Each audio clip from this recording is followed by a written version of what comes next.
Cody Rhodes kalahkan Drew McIntyre dan jadi WWE Champion lagi. Bintang dari Triple A terima tantangan US Open. Damian Priest dan R-Truth jadi number 1 contender. Dan masih banyak lagi. Selamat datang di Extra Smack, di mana kita akan nge-recap dan nge-review episode SmackDown hari ini tanggal 7 Maret 2026. Randy Orton buka SmackDown hari ini sambil kilas balik sejarah dia di WrestleMania. Dia bilang udah tanding 20 kali di sana, tapi baru ngerasain main event 2 kali doang. Orton ngerasa dia udah kerja keras buat dapat kesempatan ini dan ambisinya cuma satu: keluar dari WrestleMania sebagai WWE Champion, gak peduli lawannya nanti Drew McIntyre atau Cody Rhodes. Pas Orton lagi asik ngomong, tiba-tiba Trick Williams datang nyamperin. Trick pede banget bilang kalau harusnya dia yang ada di main event WrestleMania. Tapi ya ujung-ujungnya singkat aja. Orton langsung sikat Trick pakai RKO. Aku pribadi suka sih sama promo Randy Orton tadi. Ngeliat dia bisa balik lagi setelah cedera punggung parah beberapa tahun lalu itu keren banget. Dan aku seneng Orton dapat slot perebutan gelar juara di WrestleMania. Dia kelihatan tulus bersyukur dan semangat, emang pantas sih. Kalau soal Trick Williams, ya dia di situ cuma buat makan RKO doang. Aku suka banget sama Trick, tapi jujur agak khawatir kalau dia ditaruh di posisi kayak gitu. Takutnya malah kelihatan kayak heel komedi. Aku pengennya Trick lebih serius dikit, tapi buat jangka panjang harusnya dia aman-aman aja sih. Tadi si juara US Carmelo Hayes ketemu sama GM SmackDown Nick Aldis buat bahas soal Open Challenge-nya yang terus jalan. Aldis ngasih tahu kalau banyak penantang dari luar WWE yang ngehubungin dia dan Melo bakal lawan salah satunya malam ini. Ternyata penantangnya adalah Elio Del Dr. Wagner Jr. dari Triple A. Wagner langsung ngegas di awal pertandingan pakai dropkick dan cannonball di pojokan ring, lanjut enziguri yang bikin Melo jatuh dari pinggir ring. Wagner lanjut hajar pakai cannonball, Melo nggak tinggal diam, dia balas pakai dropkick dan mulai balik megang kendali pas ngelakuin springboard leg drop. Di fase akhir, Wagner sempat kasih superplex sama powerbomb yang hampir aja bikin dia menang. Melo sempat nangkis serangan pakai double knees dan lanjut ke first 48, tapi Wagner masih bisa kick out. Wagner balas lagi pakai spinning sit out powerbomb sama jumping knee, terus naik ke atas buat moonsault. Melo bisa menghindar dan langsung balas pakai nothing but net leg drop untuk memenangkan pertandingan dan Melo sukses pertahanin gelar US Championship-nya. Pertandingan gelar US yang oke banget dan kompetitif dari awal sampai akhir, walaupun emang kurang dramatis dikit sih. Dr. Wagner itu pegulat yang solid, power moves-nya mantap dan gerakannya lincah. Tapi jujur, sesuka-sukanya aku ngelihat Carmelo Hayes tanding di SmackDown, aku lebih pengen ngelihat dia dapat perseteruan yang beneran punya alur cerita. Di belakang panggung, Ilya Dragunov jelasin kalau dia lagi nggak mau ngejar gelar US dulu karena baru aja kalah di beberapa pertandingan. Dia pengen nunggu momen yang pas. The Miz sama Kit Wilson malah dateng gangguin dan nanyain keputusan Dragunov itu. Akhirnya Dragunov nantang mereka buat beresin urusan itu di ring aja. Terus ada juga Damian Priest yang ngobrol sama Nick Aldis soal gimana caranya biar dia bisa masuk ke kartu pertandingan di WrestleMania. R-Truth tiba-tiba ikutan nimbrung dan Aldis mutusin kalau mereka berdua bakal jadi tim aja hari ini di pertandingan Tag Team Turmoil. Priest akhirnya setuju aja. Gak lama, sang juara Undisputed Drew McIntyre nyamperin Nick Aldis. Dia protes kenapa Cody Rhodes dapat kesempatan berebutan gelar padahal nggak menang Royal Rumble atau Elimination Chamber. Aldis simpel aja jawabnya. McIntyre sendiri yang ngelanggar janji buat gak ikut campur urusan itu, makanya Aldis juga ubah keputusannya. McIntyre pun bilang kalau dia udah pernah ngalahin Cody dan bakal bisa ngalahin lagi. Nia Jax sama Lash Legend, juara baru tag team wanita, ngerayain kemenangan mereka di ring. Nia bilang mereka sekarang yang berkuasa di divisi tag team dan nantang siapa aja yang berani. Charlotte Flair sama Alexa Bliss datang motong omongan mereka. Bliss bilang dia sama Charlotte kehilangan gelar sebelumnya gara-gara diganggu sama Nia sama Lash. Jadi mereka minta tanding ulang. Terus Kiana James sama juara Women's US Julia muncul juga. Mereka bilang pengen jadi penantang berikutnya dan pengen ke WrestleMania sebagai juara. Akhirnya Nick Aldis keluar dan mutusin buat adain pertandingan antara tim Flair dan Bliss lawan Julia dan Kiana James. Charlotte buka pertandingan dengan dominan banget, bahkan dia sempat ngejatuhin dua lawannya di luar pakai cannonball, tapi Julia sama Kiana pelan-pelan balik unggul. Bliss akhirnya masuk dan langsung dapat momentum pakai kombinasi pukulan, dropkick dan senton. Di akhir laga, Charlotte masuk lagi dan kasih crossbody dari tali atas. Dia lanjut kasih follow slam yang bikin Julia nimbak Kiana. Charlotte terus ngelakuin moonsault ke mereka berdua sekaligus. Julia sempat balas pakai belly to back suplex sebelum akhirnya Bliss masuk lagi buat kasih DDT ke Kiana. Charlotte akhirnya bisa hantamkan natural selection ke Julia untuk memenangkan pertandingan. Rasanya ada yang agak aneh sama pertandingan ini, tapi aku nggak tahu pasti apanya. Kayak serangannya tuh nggak bener-bener kena gitu, dan hasilnya pun udah ketebak banget, jadi kurang seru. Walaupun ini bukan pertandingan resmi buat nentuin penantang nomor 1, tapi kerasa kayak gitu sih karena Charlotte Flair dan Alexa Bliss menang sebagai tim babyface yang pasti bakal lawan tim Irresistible Force. Fans juga dukung mereka, jadi aku nggak masalah mereka dapat posisi ini. Ada video dari Jelly Roll yang lagi ngomongin soal main event WrestleMania. Dia konfirmasi bakal datang ke SmackDown minggu depan. Jelly Roll juga sebut nama Cody Rhodes dan berharap Cody bisa ngalahin Drew McIntyre. Di belakang panggung, Cody Rhodes curhat soal rintangan yang dia hadapi. Fokus dia sekarang cuma satu, jadi main event di WrestleMania. Dia berharap pas nanti ngobrol lagi sama Katie Kelly, gelarnya udah melingkar di pinggang dia sebagai WWE Champion.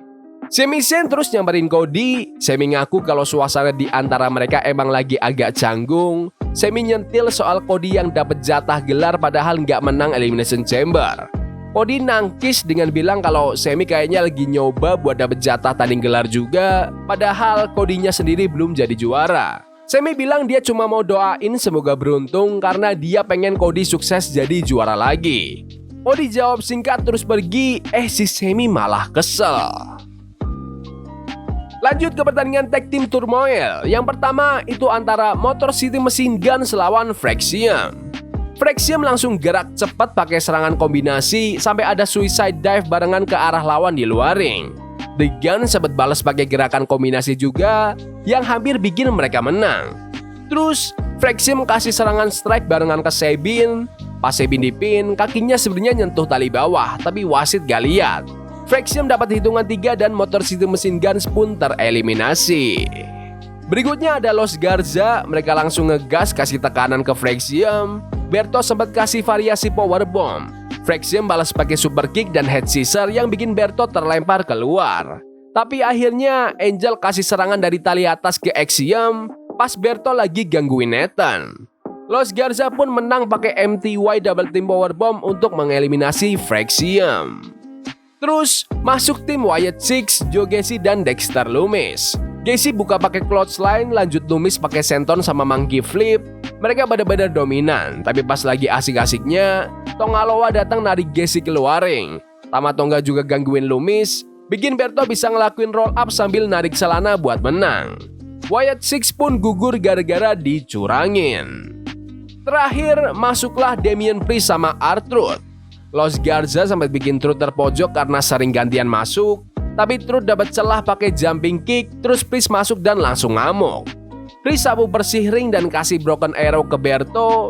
Truth masuk lagi, keluarin jurus khasnya John Cena kayak Five Knuckle Shuffle. Truth kasih attitude adjustment dan Priest langsung sambung pakai Shot of Heaven untuk memenangkan pertandingan.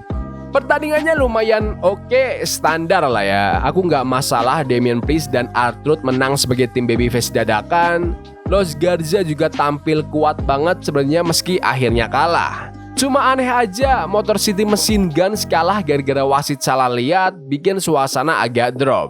Dan aku heran kenapa The Street Profits masih nggak kelihatan di TV. Padahal udah kangen banget sama mereka.